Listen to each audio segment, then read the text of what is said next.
Hey guys, welcome back to our channel. आज हम बात करेंगे एक ऐसे मुद्दे पर जो हाल ही में हेडलाइंस बना रहा है, भारत और चाइना के बीच ताइवान को लेकर बढ़ते तनाव के बारे में। हम समझेंगे कि क्या हो रहा है, क्यों ये महत्वपूर्ण है और इसका भविष्य पर क्या असर हो सकता है। चलिए शुरू करते हैं इस वीडियो को और अच्छे से समझते हैं इस पूरे टॉपिक को। सबसे पहले हमें इस मुद्दे की पृष्ठभूमि को समझना होगा।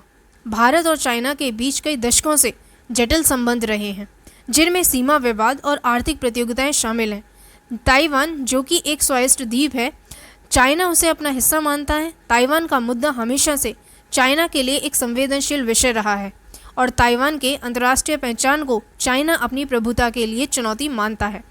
हाल ही में तनाव तब बढ़ गया है जब ताइवान ने मुंबई, भारत में अपना नया कंसुलेट ऑफिस खोला है। इस कदम को भारत ताइवान संबंधों को मजबूत करने के रूप में देखा गया है, लेकिन चाइना ने तुरंत प्रतिक्रिया दी और भारत से ताइवान से जुड़े मामलों को सावधानी से संभालने और सिनो इंडिया संबंधों में दखल न देने की सलाह दी है।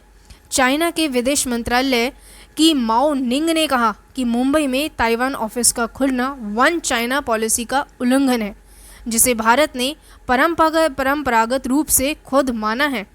उन्होंने जोर दिया कि चाइना ताइवान और उन देशों के बीच किसी भी रूप में आधिकारिक संपर्क का विरोध करता है जो चाइना के साथ राजनीतिक संबंध रखते हैं।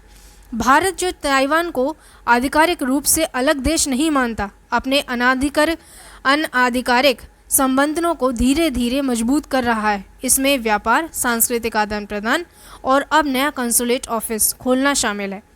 भारत ने कहा है कि उसके कदम उसके अपने राष्ट्र हितों के अनुरूप हैं और चाइना को उकसाने के लिए नहीं है। मुंबई में ताइवान कंसुलेट को खुलना भारत चाइना संबंधों को और भी तनावपूर्ण बना रहा है, जो पहले से ही सीमा विवादों और आर्थिक प्रतियोगिता के कारण तनाव में है। चाइना ने भारत के सामने औपचारिक विरोध प्रकट किया, वन चाइना पॉलिसी का पालन करने और दोनों देशों के बीच संबंधों को बिगाड़ने वाले कदम न उठाने की सलाह भी दे दी।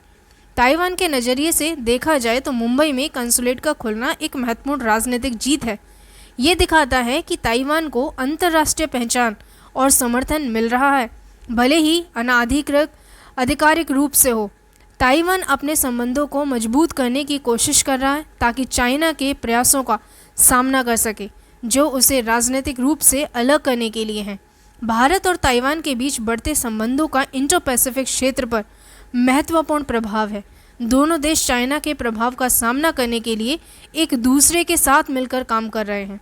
भारत के लिए ताइवान के साथ संबंध मजबूत करना उसकी व्यापक राजनीति का हिस्सा है, ताकि चाइना की बढ़ती शक्ति सामना किया जा सके। अंत में देखें तो मुंबई में ताइवान कंसुलेट का खुलना भारत चाइना संबंधों में एक नया मोड़ ले आया है। जब भारत ताइवान के साथ अपने संबंधों को मजबूत कर रहा है, उससे अपने चाइना के साथ संबंधों को भी संभालना होगा। ये स्थिति अंतर्राष्ट्रीय संबंधों को जटिल जाल और देशों के अपने राष्ट्रीय हितों को पर्याप्त करने की चुनौतियों को दर्शाती है। आपका इस मुद्दे पर क्या विचार है, हमें कमेंट्स में ज़रूर बताएं। अगर आपको ये वीडियो जानकारी भरा लगा हो तो लाइक, शेयर और सब्सक्राइब जरूर करें। मिलते हैं अगले वीडियो में, तब तक के लिए थैंक यू।